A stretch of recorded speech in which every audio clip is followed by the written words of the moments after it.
Mexico is a vast country blessed with an extraordinary diversity of landscapes and wildlife. Over 1,100 bird species live here, and I spent over a month exploring this magical country. A few days of which were spent in the jungles of southern Mexico on a mission to see as much of the bird life here as possible. Our journey begins in Palenque, in the far southeast of Chiapas state. The lush forests here bristle with Mayan ruins which were abandoned around 1,200 years ago and became entombed in jungle. Trails through the archaeological site and surrounding national park offer access to birds usually associated with Central America. A flowering tree is the centre of activity here. Its giant flowers dwarf most of the birds that gather to feed on the nectar, especially the hummingbirds. This is a male violet sabre-wing. Most of the time its plumage looks almost black, but when the light hits just right, the whole bird becomes a flash of iridescent violet. There are 58 different hummingbird species found in Mexico. Most are resident all year, and many are found nowhere else on Earth. They must feed constantly to obtain enough energy to sustain their hovering flight. This was my first time seeing hummingbirds, and it proved to be a highlight of the trip.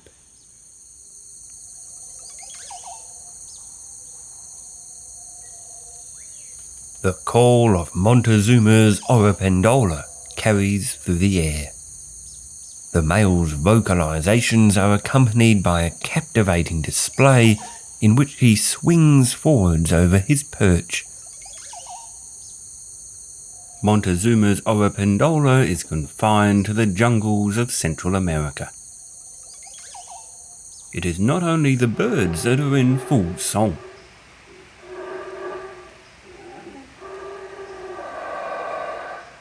The ominous growl of a howler monkey can carry for kilometers. A troop has taken up residence in the canopy nearby.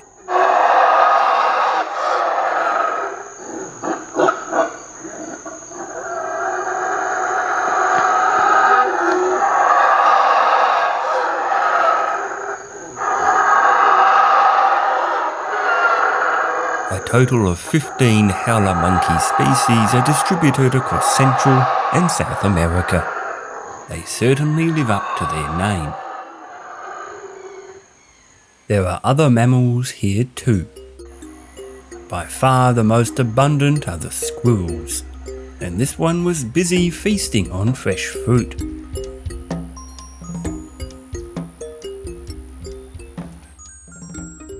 And on the forest floor, the adorable agoutis forage through the leaf litter for fallen fruit, leaves and roots.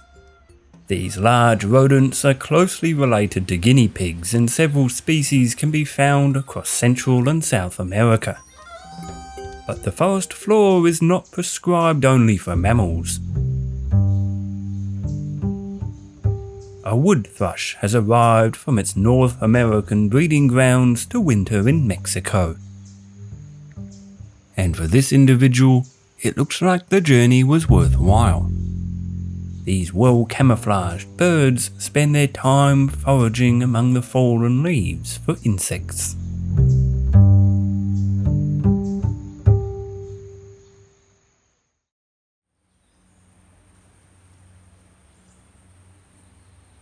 Nearby, there is a silent flurry of activity. Leafcutter ants are carrying their precious, leafy cargo on the perilous journey from the forest canopy to their nest. They can carry up to 20 times their own body weight. In a remarkable symbiotic relationship, the leaves are used to cultivate fungi underground, which are fed to the ant larvae.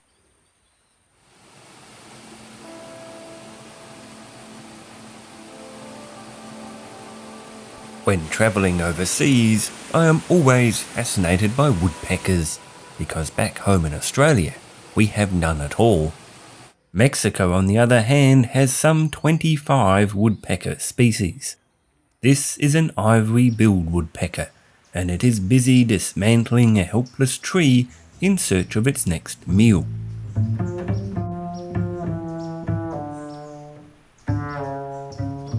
But it doesn't always go to plan.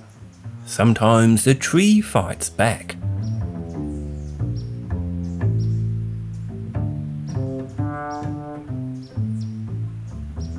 Nearby, a closely related lineated woodpecker is hammering out a nest high in a dead tree.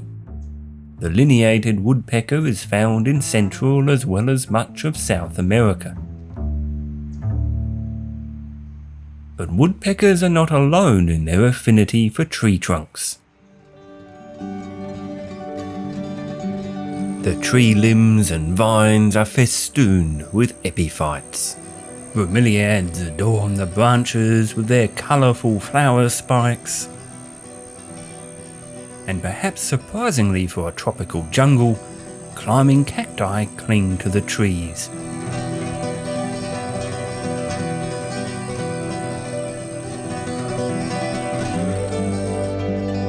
All these adornments capture falling leaves, becoming a microcosm of life. Birds probe the bark and epiphytes for insects.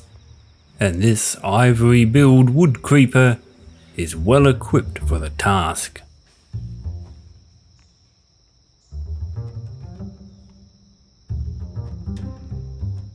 Nothing there. Time to try somewhere else.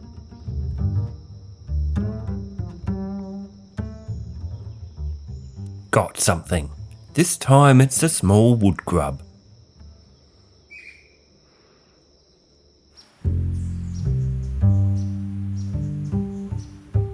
It is not only colourful bromeliads that adorn the trees here. There are also reptiles. This iguana is over half a metre long. His head-shaking display is used to signal territorial claims, and in this case, to tell me to back off. In the evening, iguanas are often found soaking up the sun on exposed branches. If they remain still, they are almost impossible to spot.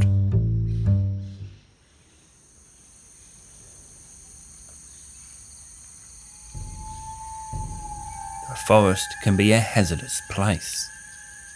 The smaller birds and reptiles must remain vigilant. Predators such as laughing falcons, broad-winged hawks, and this ferruginous pygmy owl are always on the lookout for an easy meal. At only 15 centimetres in length, these tiny owls are easily overlooked, but are often active during daylight hours. In fact, they are frequently harassed by small birds that try to drive the owl from their territory.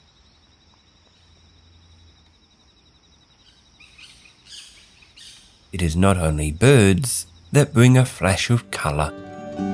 The flowers here are tended by an assortment of dazzling butterflies. Their delicate beauty brings a calming effect to the forest. It doesn't last long though when olive-throated parakeets are around. These are the most ubiquitous and noisy forest inhabitants.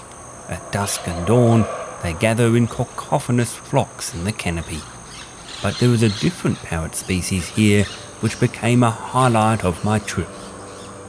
On my final morning in Palenque, a trio of scarlet macaws landed only 100 metres from me.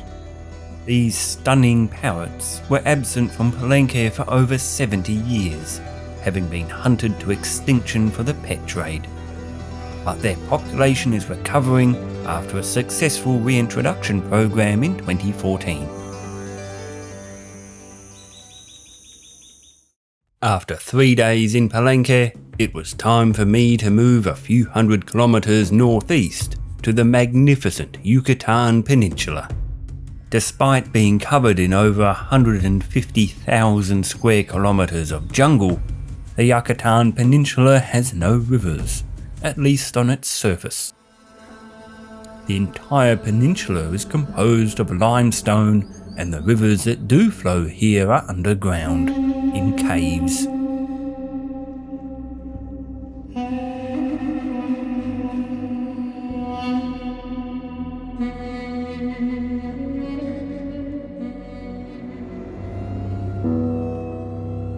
Occasionally, the cave's ceiling collapses, creating spectacular openings to the terrestrial world known as cenotes. These were revered by the Maya as gateways to the underworld, and they are the favourite haunt for motmots. This is Lesson's motmot, which to me at least resembles an oversized green bee-eater. They spend much of their time perched motionless, waiting to ambush an unsuspecting insect.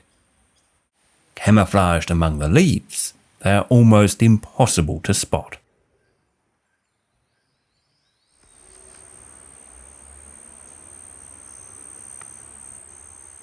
Mexico is a vital wintering ground for North American birds, especially the warblers, of which many species overwinter here. This black-throated green warbler is certainly enjoying the visit. The caterpillar, though, isn't as large as it looks. The warbler is only 11 centimeters long. This American robin is also visiting for winter, but has overshot its usual haunts by several hundred kilometers. It is very unusual to see them this far south. This yellow-bellied sapsucker has also made the journey from the arboreal forests of Canada to spend winter in Mexico. Sapsuckers use their bill to excavate rows of sap wells in tree bark from which they access the nutritious sap. The neatly arranged wells are clearly visible in the trunk. One species which doesn't migrate is the Yucatan jay. In fact, their distribution is confined to the Yucatan Peninsula, where they are found in conspicuous flocks. The immature birds sport a bright yellow bill, which clearly differentiates them from the adults.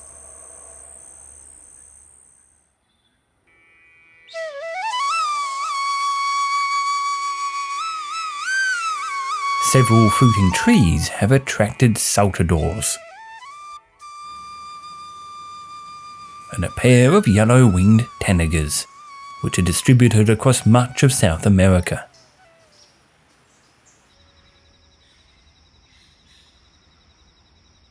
Some of the most stunning birds in Mexico are undoubtedly in the trogon family. There are 49 different species of trogon in the world, distributed primarily in the tropical forests of Africa, Asia, and the Americas. This is a male black-headed trogon.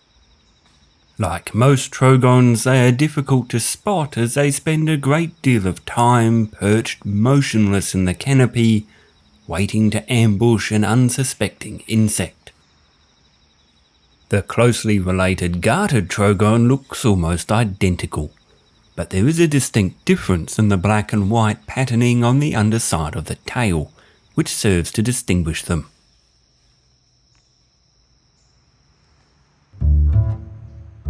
A golden-fronted woodpecker peers around a tree.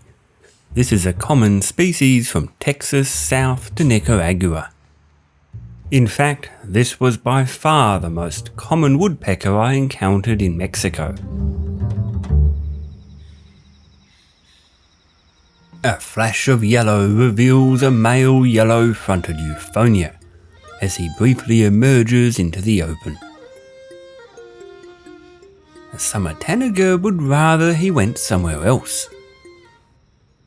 Euphonias are related to finches, and the 25 different euphonia species are distributed across Central and South America. Nearby, a male masked titira perches on an exposed branch. He may be lacking the vibrant colour of the trogons, but his red face and soft grey plumage is certainly distinctive. Titiras are found in the jungles of Central and South America. Just like in Palenque, the Yucatan jungles are filled with extraordinary archaeological sites. Once the tropical sun has warmed the stonework, iguanas emerge to soak up some warmth. And it's not only reptiles. The Mayan ruins provide the perfect vantage point for black vultures, which stand watch over the ruins. As dusk approaches, the black vulture is replaced by a much smaller bat falcon. Like the name suggests, these small falcons hunt bats at dusk, but also feed on small birds.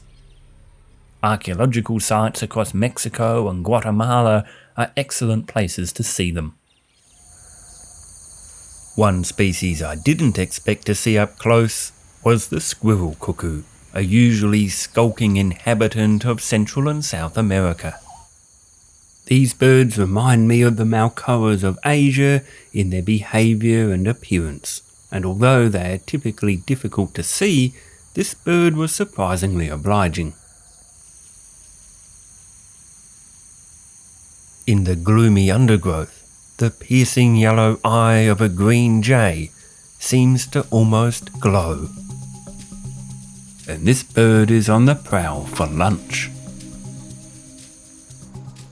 But no matter how hard the jay tries, whatever's attached to this leaf won't budge. It's time to search elsewhere. Finally, it's got something.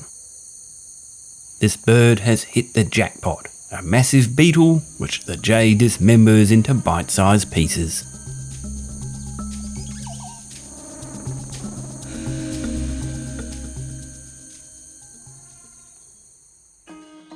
One of my main targets for the trip were the toucans. While I only glimpsed the keel-billed toucan, I had much better luck with the collared aracari, a spectacular bird which seems almost hyperactive at times. Aracari feed primarily on fruit in the forest canopy and are difficult to approach, making them a tough but rewarding subject to photograph.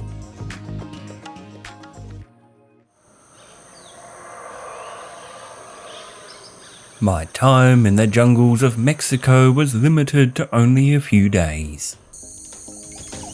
Just enough to get a tantalizing taste of this magical place. I managed to see so much more than I ever expected, and I know I'll be back here soon because there's so much more to see. Thank you very much for watching. I'll see you next time.